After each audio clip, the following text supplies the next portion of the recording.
గతించిన వారము first point మనం ధ్యానించాం. అదేంటి? ఈ చెరసాల అనుభవానికి వెళ్ళేటువంటి మార్గం ఎలా ఉంటుంది? 1 అవిధేయత, 2 నిరాశ, 3 విపత్తుల వలయం. హల్లెలూయా. మంచిది. ఇప్పుడు 2వ పాయింట్ మనం ధ్యానిద్దాం. 2వది చాలా చిన్నది, అయినను దాన్ని విపులంగా మనం ధ్యానించడానికి ప్రయత్నం చేద్దాం. నాకున్న అరగంట టైంలో నేను ఉపయోగించుకోవాలని నేను ఆశపడుతున్నాను. 2వ పాయింట్ యొద్దకు మనం వచ్చేసరికి ఏమిటంటే, ఇది రిహాబిలిటేషన్ సెంటర్ అన్నమాట. ఏంటమ్మా రిహాబిలిటేషన్ అనగా అర్థం ఏంటంటే, యథాస్థితికి మరలా తీసుకువచ్చేదాన్నే రిహాబిలిటేషన్ అంటారు. ఇంకొక పదం దీనికి ఉన్నది ఏంటంటే పునరావాసం. పునరావాస కేంద్రాలు అంటారు, తెలిసిపోయినా అదైనా దాన్నే రిహాబిలిటేషన్ అని అంటారు. ఇప్పుడు ఎవడైనా తాగుబోతో డ్రగ్ ఎడిక్టో ఉన్నాడనుకో, వాళ్ళని ఏం చేస్తారో తెలుసా? తీసుకువెళ్ళి జైల్లో పడేరు, రిహాబిలిటేషన్ సెంటర్కి తీసుకెళ్తారు. అక్కడ తీసుకెళ్ళిన తర్వాత ఆ మత్తు పదార్థాల నుండి ఎలాగా దూరంగా ఉండాలో, ఎలాగా వాటిని విడిచిపెట్టాలో. ఇప్పుడు ఉన్నాడు అనుకోండి, కొంతమంది ప్రతిరోజు మనం పని చేసేటప్పుడు చూస్తూ ఉంటాం, పొద్దున్నే పనిలోకి 7ంటికే తాగేసి వచ్చేస్తాడు. మరి 7ంటికి ఏ షాప్ ఓపెన్ చేస్తున్నాడు, అడిగి ఎక్కడ దొరుకుతుందో మనకు తెలియదు, కానీ 7ంటికే తాగేసి వచ్చేస్తాడు. పొద్దున్నే వేసేసావు ఎందుకురా అంటే, అయ్యి బాబు పొద్దున్నే అయిపోతే నాకు షేక్ వచ్చేద్ది అంటాడు. అవునా? ఇప్పుడు ఆడు మానేయాలనున్నా మానలేడు, ఎందుకంటే అడుగు షేక్ వచ్చేసి నరాలేమి కూడా పనిచేయవు, బుర్ర కూడా పనిచేయదు, ఆడు మొత్తం రోగిస్లా అయిపోతాడు. అందుకని పొద్దున్నే లేచిన వెంటనే మొహం కడుక్కుంటాడు. టిఫిన్ ఉన్నా లేకపోయినా ఆడు రాత్రి ఆ సూర్యులో దాచుకున్న మందు చేశాను, ఆడు మొత్తం తాగేసి పనులోకి వచ్చేస్తూ ఉంటాడు. ఇలాగా కొన్ని చెడు అలవాట్లలో బానిసలైపోయి మానుకోలేనిటువంటి స్థితిలో ఉన్నవారిని పోలీసు వారు ఏం చేస్తారంటే రిహాబిలిటేషన్ సెంటర్కి తీసుకుని వెళ్ళి వారికి కొన్ని మందులు ఇచ్చి, అంటే మెడిసిన్ ఇచ్చి, అలాగే వాటి నుండి ఏ విధంగా దూరంగా ఉండాలో కొన్ని టిప్స్ అనేవి చెప్పి వారిని అబ్జర్వేషన్లో పెట్టి, వారు మంచి మనుషులుగా మారిన తరువాత వారు సమాజంలోనికి వారిని పంపిస్తారు. అంటే వాళ్ళ ఇంటికి వారిని పంపించేస్తూ ఉంటారు. దీన్నే రిహాబిలిటేషన్ సెంటర్ లేక పునరావాస కేంద్రం అని పిలుస్తూ ఉంటారన్నమాట. కనుక ఈరోజు వర్తమానంలో ఇంకొక విషయం కూడా మనం గమనించాలి.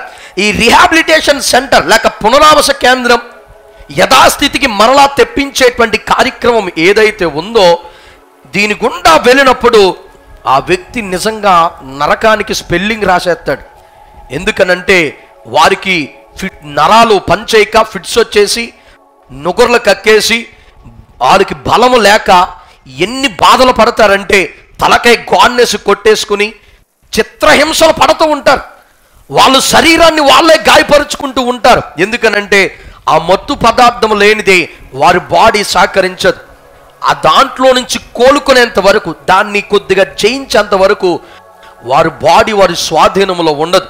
ఆ బాధను భరించలేరు, ఆ నొప్పిని భరించలేరు, కింద పడతారు, గాన్నేసి కొట్టుకుంటారు.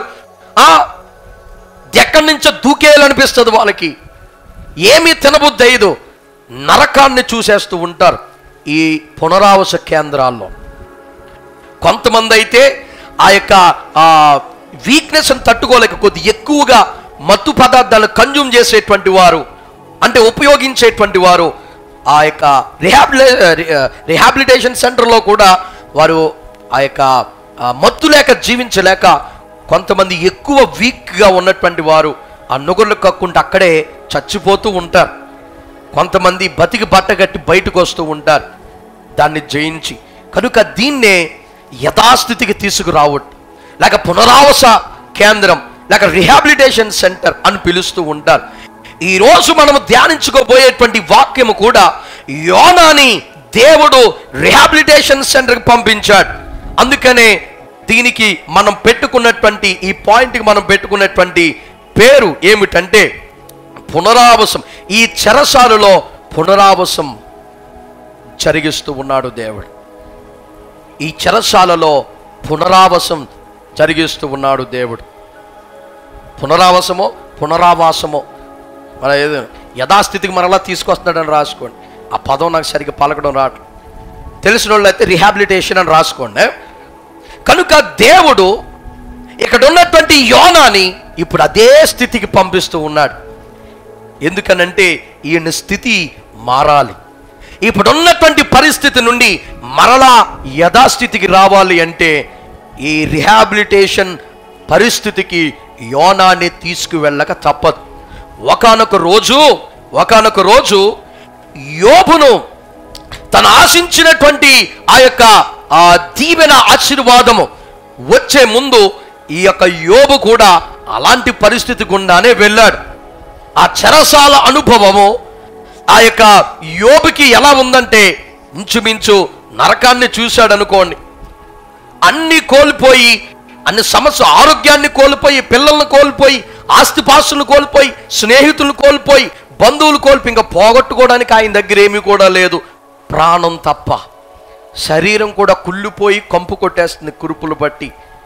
ఒక పక్క నుంచి చీము కారిపోతుంది, ఒక పక్క నుంచి పురుగులు, తెల్ల పురుగులు అలా అలా అలా అలా తిరిగేస్తూ ఉన్నాయి. ఒంట్లో నుంచి దుర్వాసన వచ్చేస్తుంది.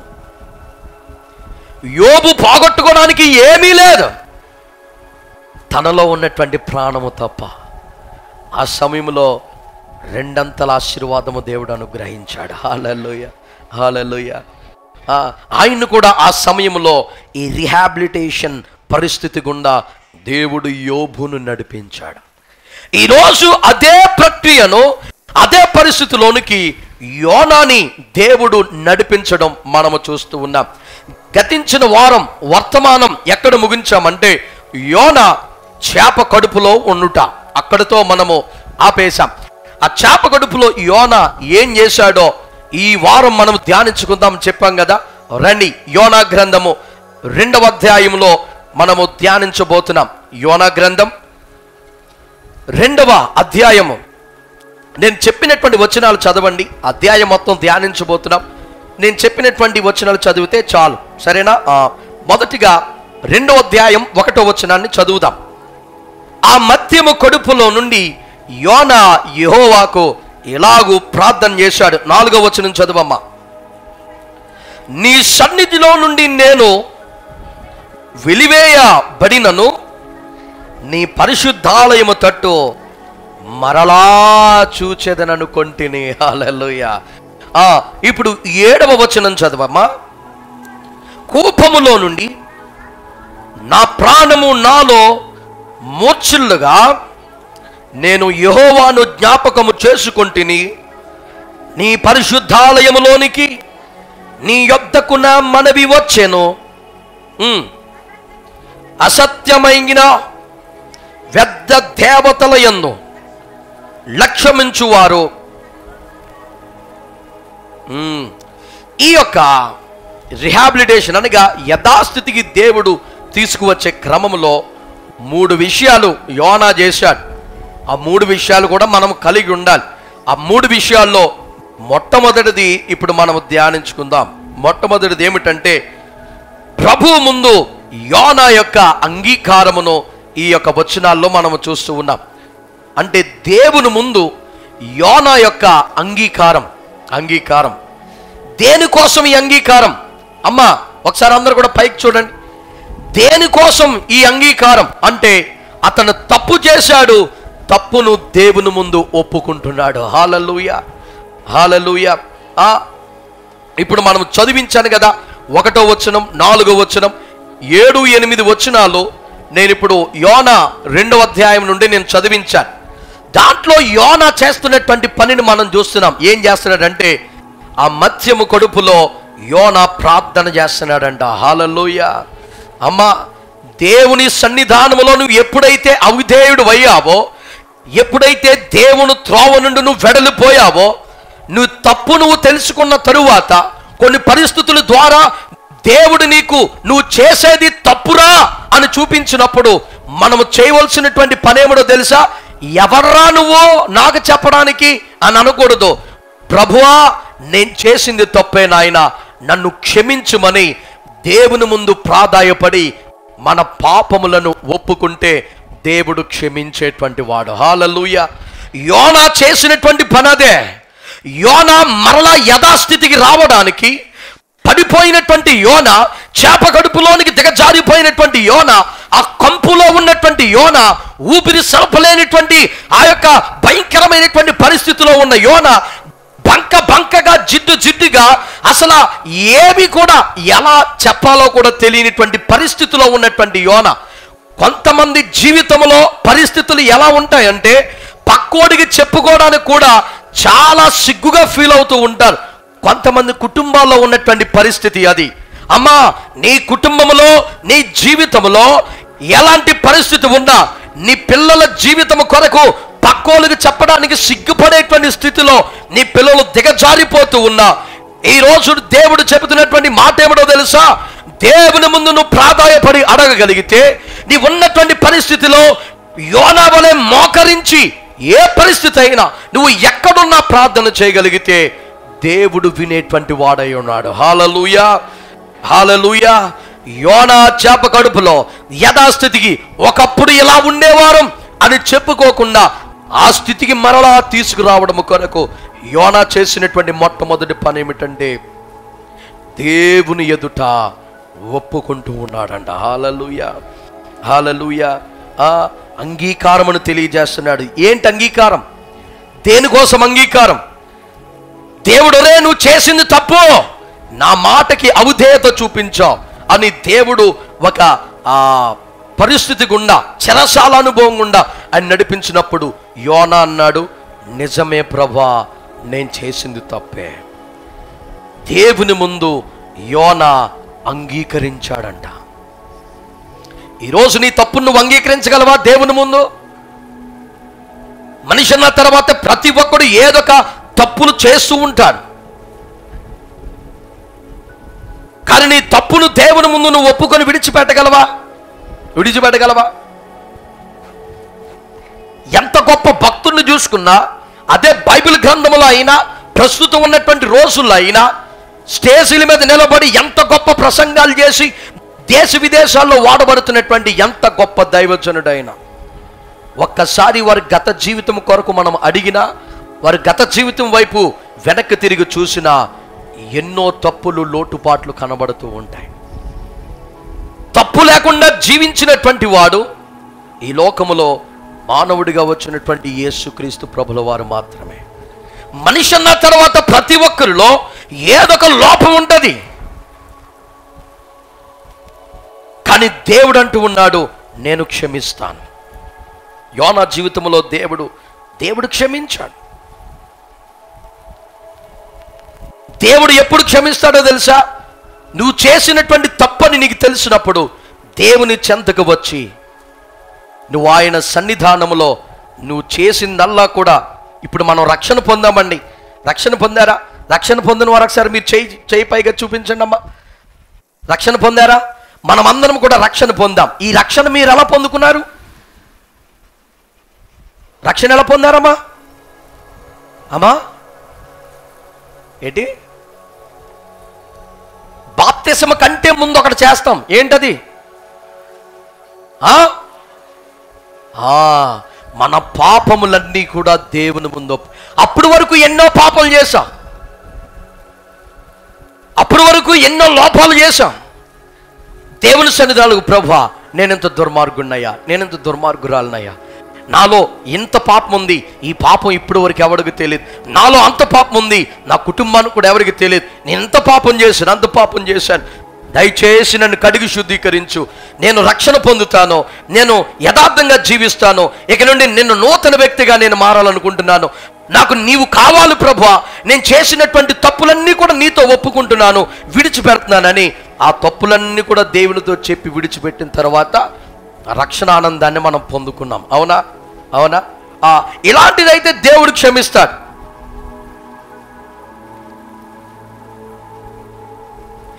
చేసినటువంటి తప్పును ఒప్పుకొని విడిచిపెడితే దేవుడు క్షమిస్తాడు. కానీ అదే తప్పు నీకు అలవాటుగా మారిపోతే దేవుడు క్షమించడు. అర్థమవుతుందమ్మా? నేను చెప్పే పాయింట్ మీకు అర్థమైందా?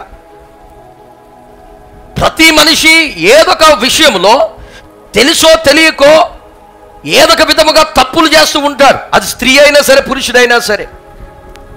ఏదొక తప్పు చేసినప్పుడు ఆ తప్పును ఒప్పుకొని విడిచిపెడితే దేవుడు క్షమించి కనికరమును చూపిస్తాడు. కానీ కొంతమందికి తప్పులు అలవాటుగా మారిపోతాయి. అవునా? తప్పులు అలవాటుగా మారిపోయిన వారు ఒకసారి మీ కుడి హస్తాన్ని చూపిస్తారా?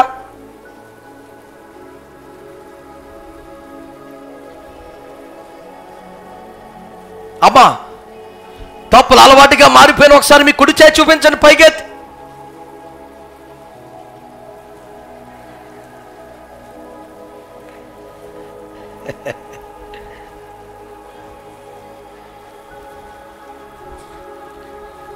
అలా అలవాటుగా మారకపోతే మంచిదే. అలవాటుగా మారితే క్షమాపణ అనేది నీకు కష్టం. ఎందుకంటే దేవుడు అంటూ ఉన్నాడు, నేను తప్పు చేసి నా యొద్దకు వచ్చిన వాడిని నేను క్షమిస్తాను. కానీ వేషధారణ చేస్తాడు చూసావా, ఆ తప్పునే అలవాటుగా చేస్తాడు.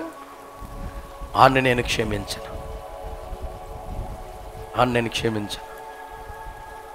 అందుకని దేవుడు మాటలో చెప్పాలంటే, నేను పాపినైనా క్షమిస్తాను కానీ వేషధారి అంటే ఏంటి?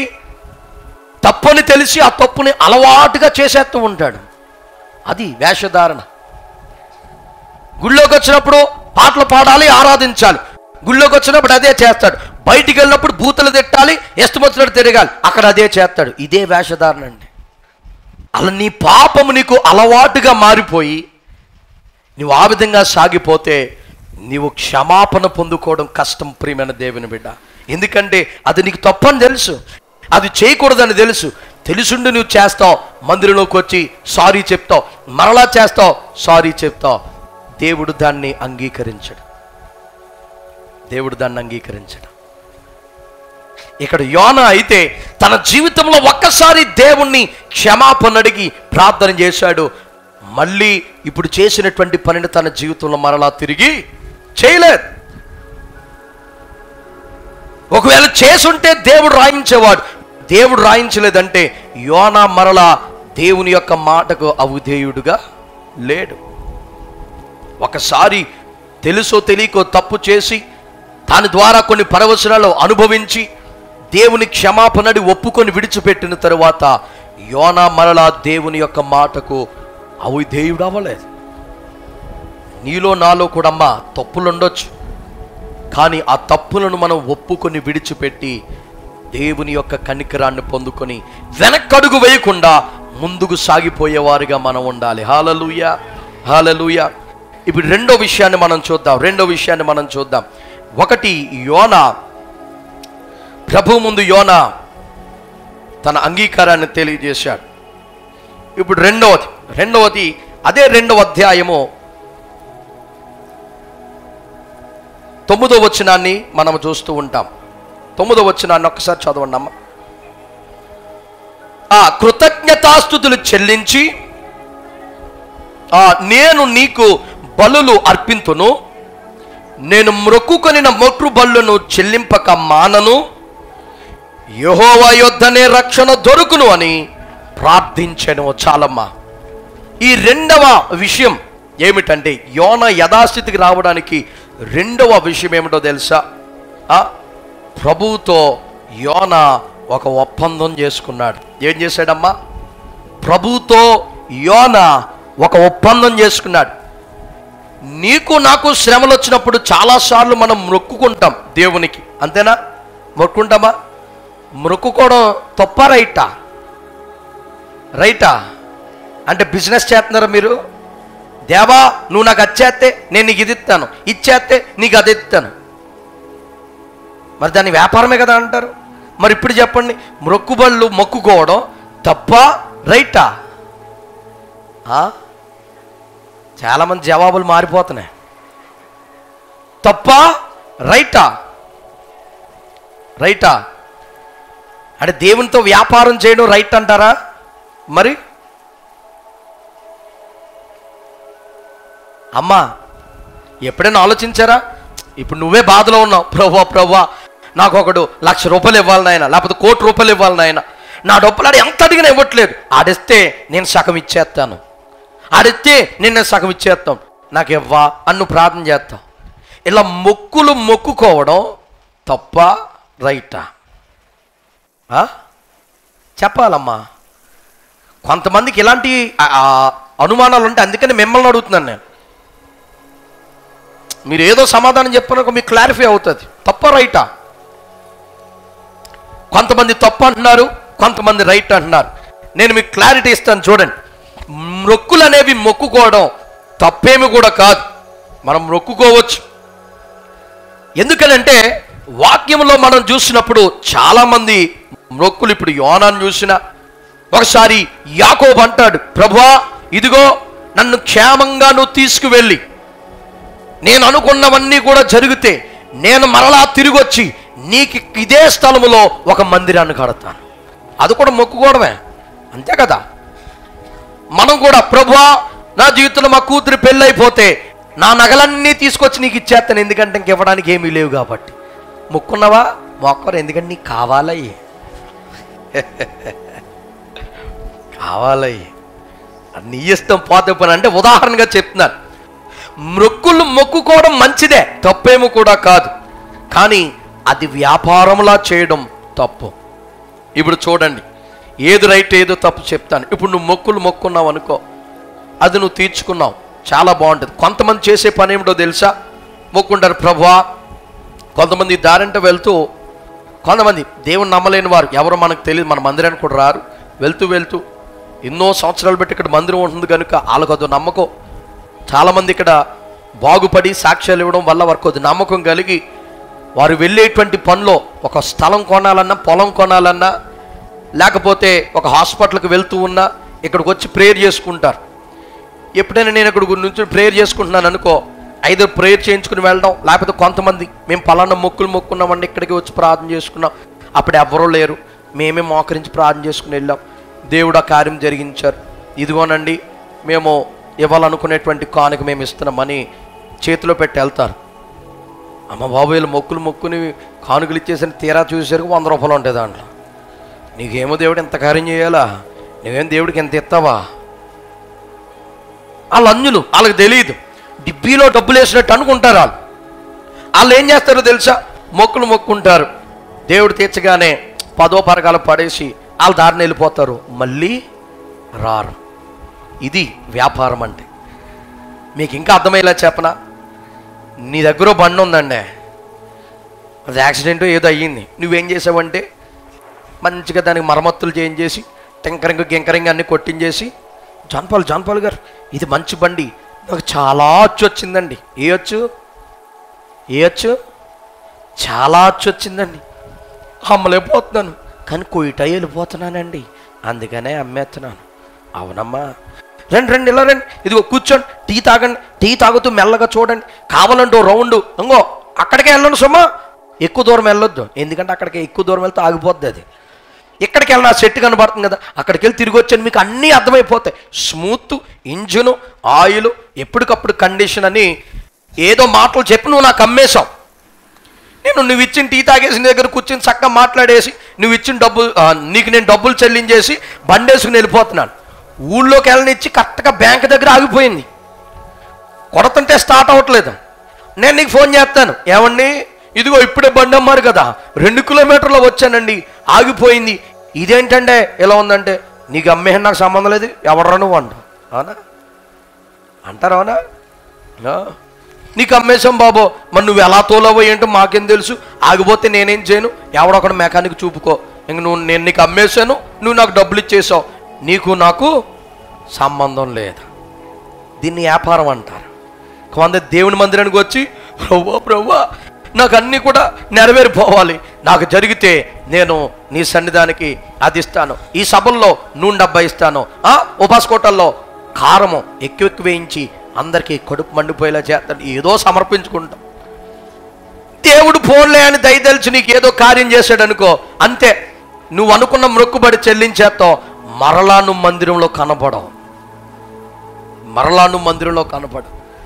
మరలా నువ్వు మందిరానికి రావాలంటే ఏదో కష్టం రావాలి, ఏదో ఒక మొక్కుబడి కావాలి, అప్పుడే దేవుని మందిరానికి వస్తావు. దీన్నే వ్యాపారం అంటారు. వ్యాపారం అని దీన్నే అంటారు. ఇలాంటి మొక్కుబళ్ళే మొక్కుకోకూడదు. ఇప్పుడు బైబిల్లో ఉన్నటువంటి కొంతమంది దైవజనులు వారు మొక్కుబళ్ళు మొక్కుకున్న వారు ఏం చేసేవారో తెలుసా? దేవుడు వాటిని చేసిన వెంట కార్యము చేయగానే వారు మొక్కుబళ్ళు చెల్లించి దేవునిలో ఇంకా విశ్వాసములో ప్రార్థనలో ముందుకు సాగిపోయేవారు. హల్లెలూయా. దేవుడు నీ జీవితంలో నువ్వు ప్రార్థన ఆలకించే కార్యం చేసినప్పుడు ఏదైతే దేవునికి ఇస్తానని నువ్వు అనుకున్నావో దాన్ని నువ్వు చెల్లించి తర్వాత కూడా చేయవలసిన పని ఉంది. నమ్మకముగా దేవునిలో సాగాలి. అలాంటి మొక్కుబళ్లకు దేవుని యొక్క ఆశీర్వాదం ఉంటుంది. ఏదో ఇచ్చేసి 10వ పరకు మొహాన పడేసి వెళ్ళిపోతే అబ్బా ఉపయోగం అనేది ఉండదు. అందుకని ఇక్కడ మన యోనా ఏమంటున్నాడంటే ఒక ఒప్పందం చేసుకుంటున్నాడు. ప్రభువా, నేను నీకు కృతజ్ఞతాస్తుతులు చెల్లిస్తాను. ఐదర్ ఫాస్టింగ్ ఉండి ప్రార్థన చేస్తాను, లేకపోతే ఏం మొక్కున్నాడో మనకు తెలియదు. కృతజ్ఞతాస్తుతులు చెల్లిస్తాను. అలాగే నేను నీకు బలులను నేను అర్పిస్తాను. అంత మాత్రమే కాకుండా నేను ఏమైతే మొక్కుకున్నానో, ఏం మొక్కుకున్నాడు డీటెయిల్గా రాయలేదు. కృతజ్ఞతాస్తుతులు బలులు అర్పిస్తానని మొక్కున్నాడు. ఇంకేం మొక్కుకున్నాడో మనకు తెలియదు. ఆ మొక్కుబళ్ళన్నీ కూడా నేను తప్పకుండా చెల్లిస్తాను.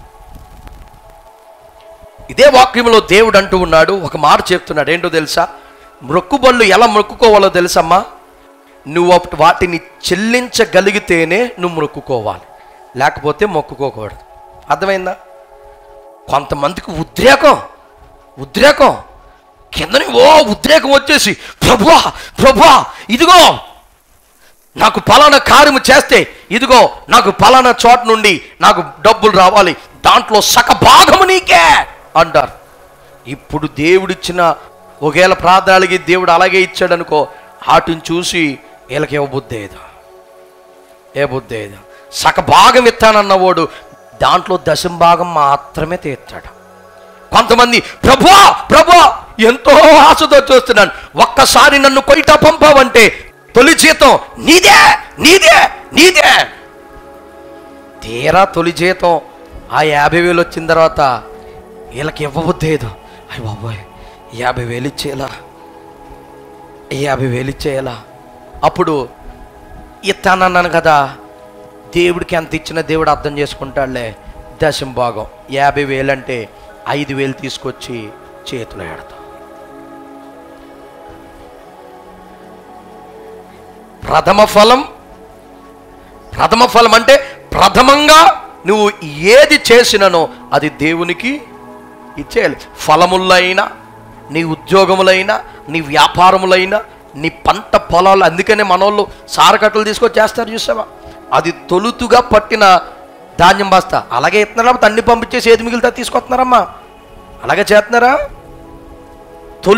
పంటలో తొలిదంటే ఆ పంటలో ఉన్న కొంతమంది పొలం కొంటారు అమ్మా, కొంతమంది పొలం కొంటారు. ఇలా ప్రథమ ఫలం ఎలాగెత్తారో తెలుసా? ఒక బస్తా ఎత్తారు. రూల్ ప్రకారంగా ఎలాగివ్వాలో తెలుసా? ప్రథమ ఫలం నువ్వు 1 ఎకరం పొలం కొన్నావు, నువ్వు ఆ పొలములు కొన్నిన తరువాత మొట్టమొదటిగా నువ్వు పండించినటువంటి పంట అంతా కూడా తీసుకొచ్చి దేవుని మందిరంలో పెట్టాలి. అది ప్రథమ ఫలం. పంట అంతా కొనేసుకుంటావు లక్షలాది రూపాయలు ఎట్టి, ప్రథమ ఫలం అని 1 బస్తా తీసుకొస్తావా? సారకట్ట. కొంతమందికి ఇవ్వడం తెలియదు. మరి వాక్యం సరిగ్గా తెలియక వారికి తెలియదో లేదో నాకు తెలియదు. ప్రథమ ఫలం ఒకడు ఉద్యోగం చేస్తున్నాడు అనుకో, తొలి జీతం అంతా పట్టుకుని ఇస్తాడా? మరి నీ పంట పొలం కొన్నప్పుడు ప్రథమ ఫలం అంటే ప్రథమంగా పండిందంతా కూడా తీసుకొచ్చి ఇవ్వాలి. కొంతమంది ములక్కాలు పట్టుకుని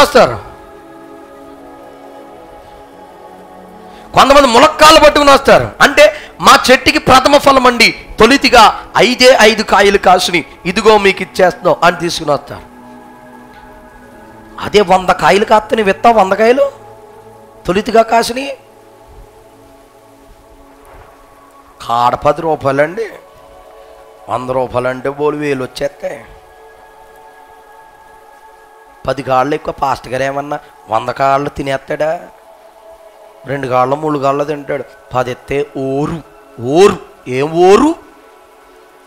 ఇలా మాట్లాడే మాటలు ఓరు అంట. మరి ఇది ఎక్క ఓరో? మరి 10 కాళ్ళు ఎత్తే ఓరు. మరి ఏం ఓరెక్కిపోతున్నా మాకు అర్థం కాదు. ఎక్కడి నుంచి వస్తారా బాబు మీకు? ఓరెత్తిపోద్ది. ఏం ఓరెత్తిపోద్ది? నువ్వేమన్నా బండి ఏమన్నా అడుగుతున్నావు మా దగ్గరికి వచ్చి? 10 కాళ్ళెత్తి ఏంటమ్మా ఓరు, నీ కాళ్ళన్నీ ఇవ్వాలి. ప్రథమ ఫలం అంటే అది. నీ ప్రథమ ఫలము కృతజ్ఞత కానుక. దేవుడు నాకు చేసిన కృతజ్ఞతగానే నీచు. ఇక్కడ యోనా అంటున్నాడు, అయ్యా ఆయన చెప్పిన కృతజ్ఞతాస్తుతులు చెల్లిస్తాను, బలులు అర్పిస్తాను, అంత మాత్రమే. అక్కడ కామ ఉంది చూడండి. కామ ఉన్న తరువాత అంటున్నాడు, నేను మొక్కుకొనిన బలులన్నిటినీ కూడా నేను చెల్లిస్తాను. అంటే ఇంకా ఏమేమి బలులు ఎలా అర్పిస్తానని ఆయన మొక్కుకున్నాడో మనకు తెలియదు, కానీ అవన్నీ కూడా అర్పిస్తానని చెప్తున్నాడు. మనమందరం కూడా ఆ విధంగా దేవుణ్ణి ఘనపరుస్తే, నువ్వు మొక్కుకున్న మొక్కుబళ్ళను, దేవుని కట్టడలు ఆజ్ఞలు, మన రక్షణ పొందిన తర్వాత ప్రతి ఆజ్ఞలో కట్టడలు నమ్మకంగా ఉండాలి. ఏదైనా నీకు ఏదైనా శోధన బాధ ఏదైనా వచ్చినప్పుడు మొక్కుకుంటావు, ఆ మొక్కుబళ్ళు నువ్వు చెల్లించగలిగితేనే దాన్ని నువ్వు మొక్కుకోవాలి. కానీ ప్రథమ ఫలము, స్వేచ్ఛార్పణలు ఇవన్నీ కూడా యథావిధి. కాకపోతే కొన్ని మనం స్పెషల్గా ఒప్పుకున్నాం కదా, ప్రభువా ఎన్నో దినాలు బట్టి దీని కొరకు నేను ప్రార్థన చేస్తున్నాను, పలానా స్థలం అమ్ముడవ్వాలి. అది అమ్ముడవుతే ఇదిగో దాంట్లో దశమ భాగం, అది నీకు 14 లక్షలు వస్తుంది అనుకో, నువ్వు దశమ భాగం ఎంత తీయాలి? ఎంత తీయాలి? 14 లక్షలు వస్తాయి. అలాగా ఉన్న దాంట్లో 10% అనగా నీ దశమ భాగం నీకు ఇస్తాను. లేకపోతే సగం, కొంతమంది సమర్పణ ఎక్కువ ఉంటుంది, సగం ఇచ్చేస్తాను ప్రభు. కొంతమంది అయితే నాకు 14 లక్షలు వస్తే ₹1,00,000 నీ మందిరానికి ఇస్తాను ప్రభు అని. నువ్వు ఎంత ఇవ్వగలవో అంతే మొక్కుకోవాలి. ఉద్రేకం మీద మొక్కేసుకుని దాన్ని తీర్చలేదనుకో, అది దేవుడు హర్షించడు. ఒకవేళ నువ్వు నెరవేర్చలేవు, అననీయ సపీరా వలె డబ్బు చూసిన వెంటనే నీ మనసు నీ యొద్ద లేకుండా విలవల్లాడిపోయి, అయ్య బాబోయ్ నీకు ఎక్కడలేని ఆలోచనలను వచ్చేసి ఇవ్వబుద్ధి కాక ఇలాంటి అల్పమైనటువంటి మనస్తత్వం కలిగిన వాడు అనుకో, నువ్వు మొక్కుకోకు. నిన్నెవడు మొక్కుకోమన్నాడు? నువ్వు మొక్కుకోకుండా ఉండడమే మంచిది. ప్రార్థన చేసుకో, ప్రభువా నాకు నెరవేర్చు నాయనా, నీ కార్యం చేయి, సాక్ష్యం చెప్పుకుంటాను. నువ్వు చేయగలిగింది మొక్కుకోవాలి. ఉద్రేకం మీద మొక్కేసుకుని ఆ మొక్కుబళ్ళు చెల్లించకపోతే దేవుని యొక్క ఆశీర్వాదము నీ జీవితంలో నువ్వు చూడలేవు. ఎందుకనంటే అది మొక్కుకున్నది నువ్వే, దేవుడేం అడగలేదు, నిన్ను మొక్కుకోమన్నాడు.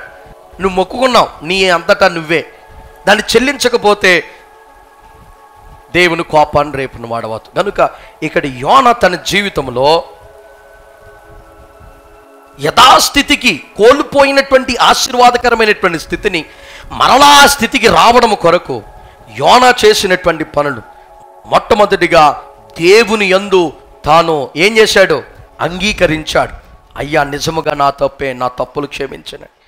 రెండవదిగా తన యొక్క ఒప్పందం చేసుకున్నాడు. ఒప్పందం అంటే కొన్ని ఆ యొక్క మొక్కుబళ్ళు దేవుని ఎదుట చేసుకున్నాడు. ఇప్పుడు ఆఖరి పాయింట్ మనం చూసి ముగించుకుందాం. ఆఖరిది 2వ అధ్యాయము.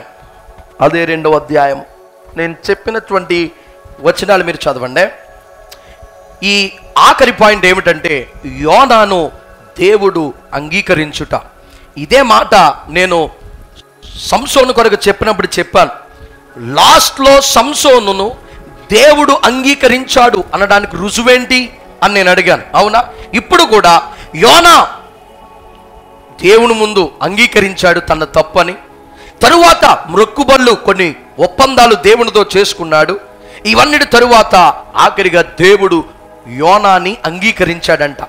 ఎలా దేవుడు అంగీకరించాడు? రుజువేంటి?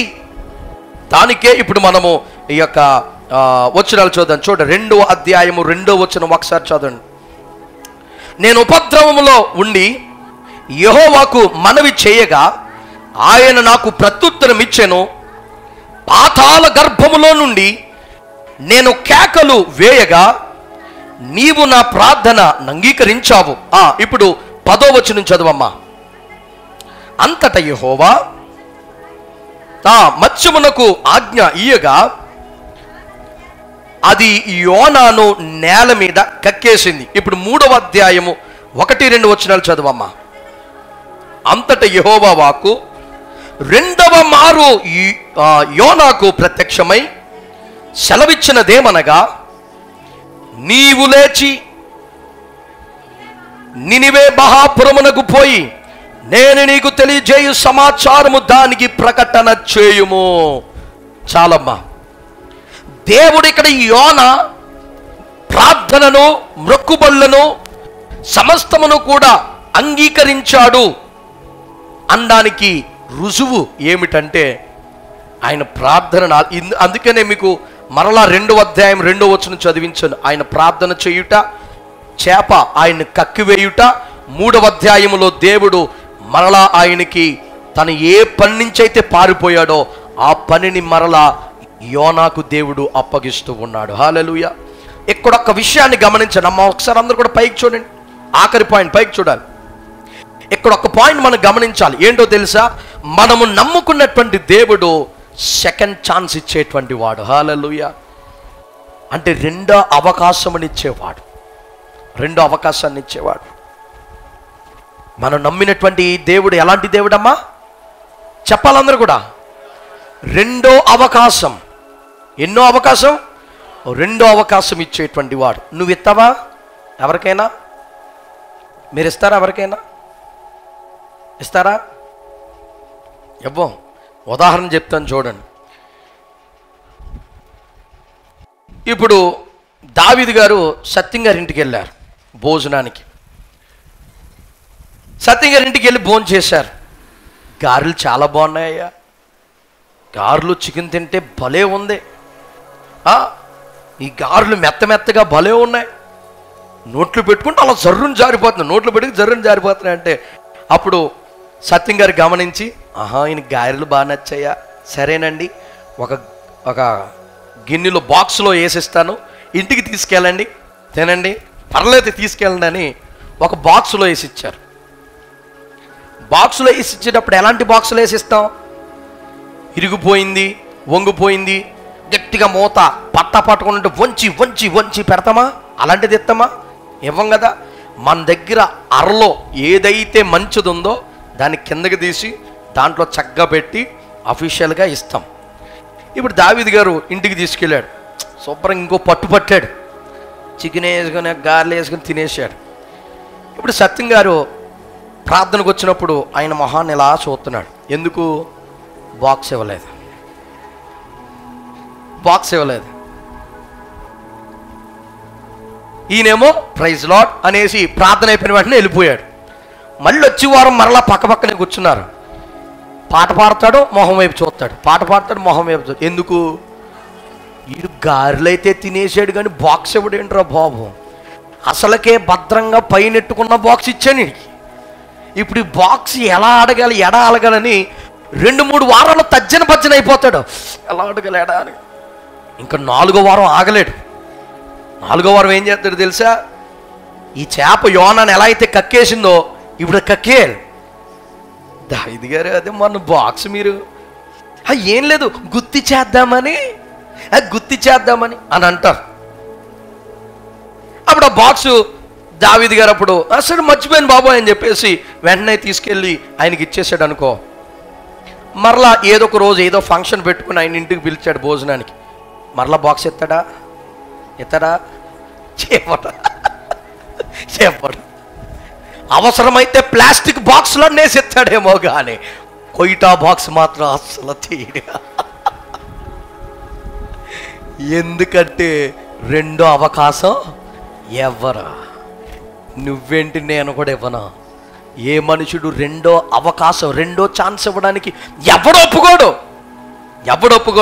కానీ నీవు నేను నమ్ముకున్న దేవుడు ఉన్నాడు చూసావా, ఆయన రెండో అవకాశాన్ని ఇస్తాడు. హల్లెలూయా, హల్లెలూయా.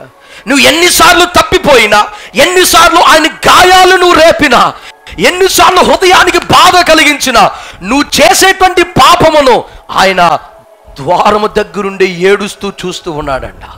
అనేక సార్లు గుండెను పిండేసి గుండెను నీరుగా చేసిన నువ్వు పశ్చాత్తాపముతో దేవుని సన్నిధానకు వచ్చి ప్రాధాయపడి అడిగితే రెండవ అవకాశాన్ని ఇస్తాడు ఆయన. హల్లెలూయా. యోనా అలాగే దేవుని నుండి పారిపోతున్నాడు.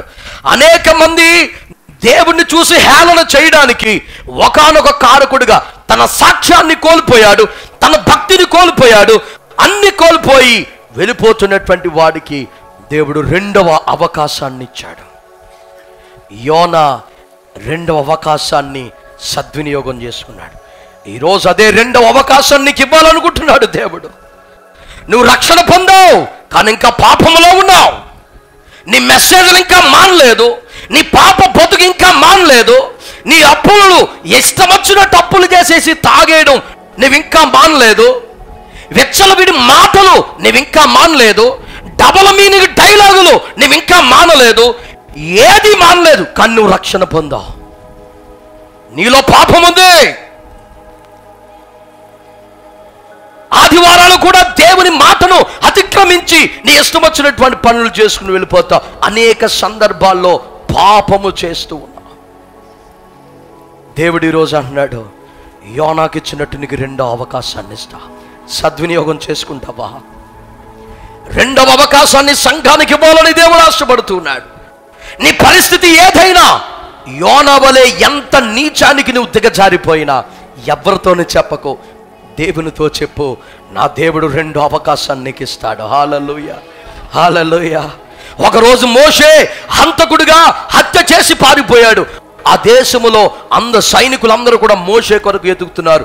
వాడు కనపడితే జైల్లో వేసి వాడిని చంపాలి అని ఎదురు చూస్తాడు. ఎందుకంటే హంతకుడు భయపడిపోయి పారిపోయాడు. అయినా దేవుడు మోషేకి రెండో అవకాశాన్ని ఇచ్చాడు. అవకాశాన్ని మోషే సద్వినియోగం చేసుకుంటే గొప్పవాడిగా గొప్ప జన సమూహమును నడిపించే సాత్వికుడైనటువంటి నాయకుడిగా దేవుడు చేశాడు. హల్లెలూయా. ఒకరిని చంపేయడం అంటే కొంచెము కూడా సాత్వికము దీన మనసు లేకపోవడం. చంపేయడం ఎక్కడ?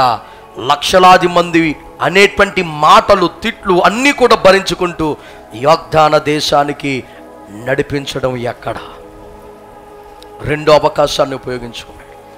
ఒకరోజు మార్కు బర్నబా అంటున్నాడు, అయ్యా పౌలు, ఇదిగో నా దగ్గర మార్కు ఉన్నాడయ్యా, మన పరిచర్యకి కావాలి కదా, తీసుకొస్తాను అంటే పౌలు అంటున్నాడు, వాడిని తీసుకురావద్దు.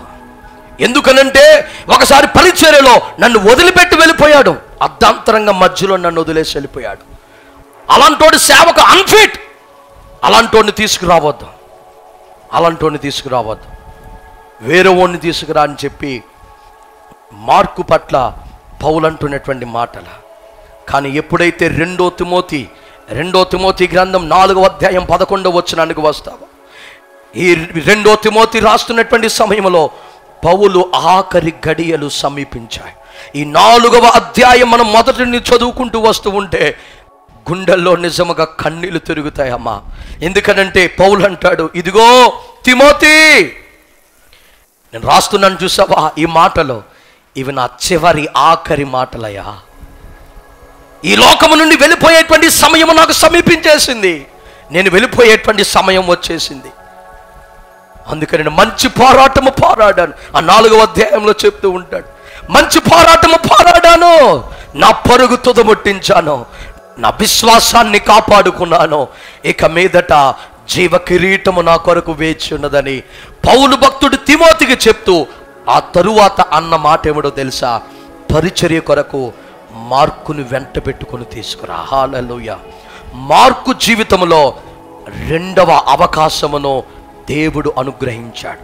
ఆ అవకాశమును సద్వినియోగం చేసుకున్నాడు, మార్కు సువార్తను రాశాడు. హల్లెలూయా, హల్లెలూయా. ఇలాగా పేతురు జీవితంలో కానీ ముమ్మారు దేవుడంటే ఎవరో తెలియదని అన్నాడు, కానీ దేవుడు విడిచిపెట్టలేదు. 3.5 సంవత్సరాలు నాతో తిరిగి తిన్నావు, నా దగ్గర పడుకున్నావు, ఇన్ని చేసినటువంటి నీవు నేనెవరో తెలియదని వెళ్ళిపోతావా కష్ట సమయంలో అని దేవుడు ఛేదరించుకోలేదు. రెండో అవకాశమునిచ్చాడు, పేతురు బండ పైన సంఘాన్ని నిర్మించాడు. హల్లెలూయా. ఈరోజు అదే రెండవ అవకాశాన్ని దేవుడు నీకు ఇవ్వాలని ఆశపడుతున్నాడు. జారబిడుచుకోకు. ప్రభు బలలో పాలు పొందకుండా వెళ్ళిపోతున్నావు. ఎందుకనంటే నీలో కొన్ని పాపాలను విడిచిపెట్టలేకపోతున్నావు. ఈరోజు రెండవ అవకాశం నిన్ను క్షమించి నిన్ను మరలా మొదటి స్థితికి తీసుకురావాలని దేవుడు ఆశపడుతున్నాడు. సంఘమా నువ్వు రెండవ అవకాశాన్ని సద్వినియోగం చేసుకోవాలి. యోనా వలె సద్వినియోగం చేసుకోవాలి. ఎప్పుడైతే యోనా దేవుడిచ్చినటువంటి రెండవ అవకాశాన్ని సద్వినియోగం చేసుకున్నాడో, దేవుడు ఏం చేశాడో తెలుసా?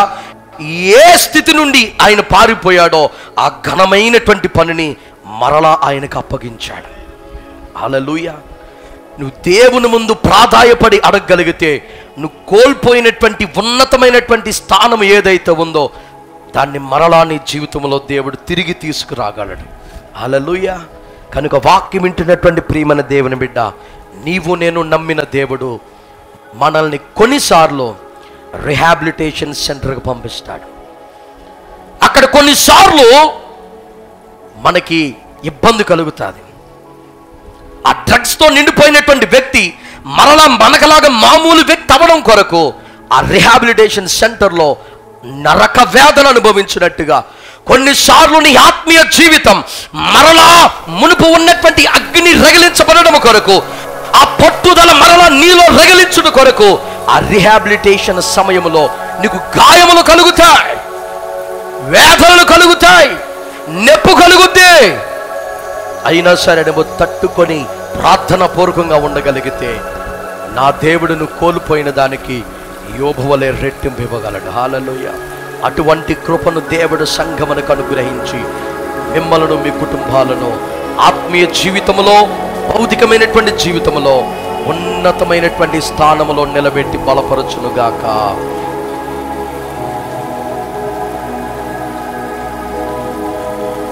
సేవలో అనేకమైనటువంటి ఆటుపోట్లు ఎదురవుతూ ఉంటాయి.